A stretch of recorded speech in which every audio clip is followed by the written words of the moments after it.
2005 was a milestone year in my life. I got my dream job. I'm not gay, but I just like gay people. It's me, the likable gay person, working at the LGBTQ themed Q television network.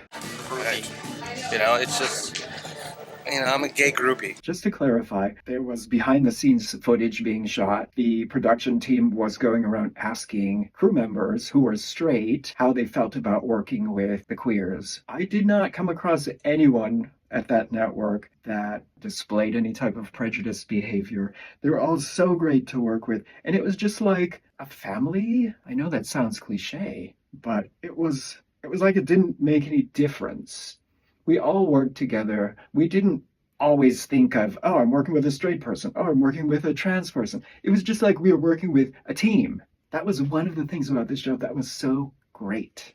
Seeing my name in the credits as wardrobe stylist is still so exciting to me. Mom, Dad, I made it. I know the popular meme, I don't dream of labor, but I think inherently we all want to contribute, to share our creativity, our talent, and be part of something while we're here. This quick moment in this life, on this earth. Am I wrong? How did I come to get this job? I know you're wondering. Well, a little background first. When I was a very young boy, I was about 5 or 6. It was the late 60s or early 70s. And I was very obsessed with fashion, and I used to draw pictures of fashion and clothing, designing clothing. My dad did not like this because this was something that girls did. So I buried that desire, and I just went about my life the best I could. Years later, I'm in my early 40s. I have moved to LA. My original reason for moving to LA was to work in television production. Okay, so I liked fashion. I liked television production, and I was gay, and I had built the first friendships of my life because as a kid I didn't have any friends. I had built a group of friends who were accepting of me as being gay. So the thought of working at a TV network with a bunch of gay people, and the job was working in the wardrobe department. So those 3 things, this job was ideal for me. Now, I'm not exactly sure where I saw the listing for this job. I think it was actually on Craigslist. Remember Craigslist? Anyone? A call for crew for this LGBTQ TV network, including wardrobe, set design, all the things that people need to do to make television. I responded. I got an interview. On my way to my interview, all hell broke loose. First of all, I got a flat tire.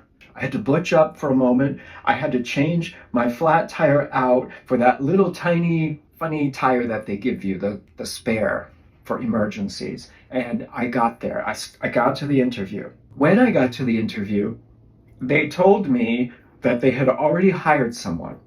And of course, I was crushed. But I said, well, I'm willing to intern without pay if the person that you hired needs help.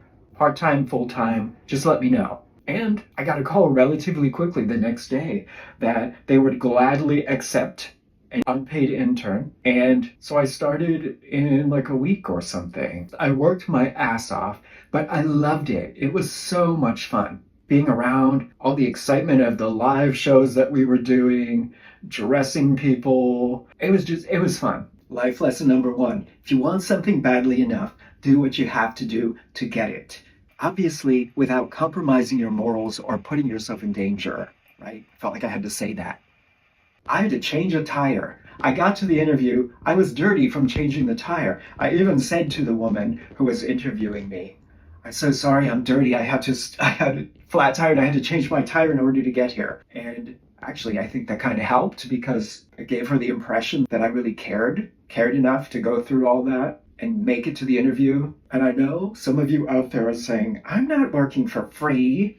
If I hadn't offered to work for free, I wouldn't have had the opportunity to prove myself and to make myself valuable. And then what happened next wouldn't have happened. After working there for a couple weeks only for free and working very hard, I got a phone call from someone I had worked on a movie with, and she was offering to pay me to assist her in wardrobe on a movie that she was just getting started working on. So I went to my boss at the TV network and I said, I just got a call from someone I worked with on a movie, and I told her the whole thing. They wanted to pay me. So since I was getting paid, I felt like I would have to take that job and leave the network. To my surprise, she offered to pay me. She said, "Well, what if I go to them and I get you a salary?" And she got me a salary. So I only ended up working there free for a couple weeks. Do what you got to do. Make it happen.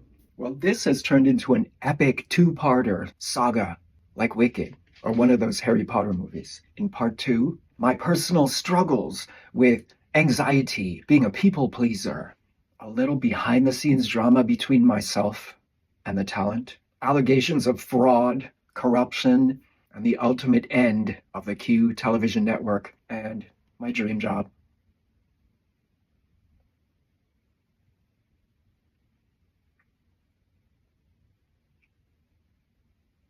See you next time.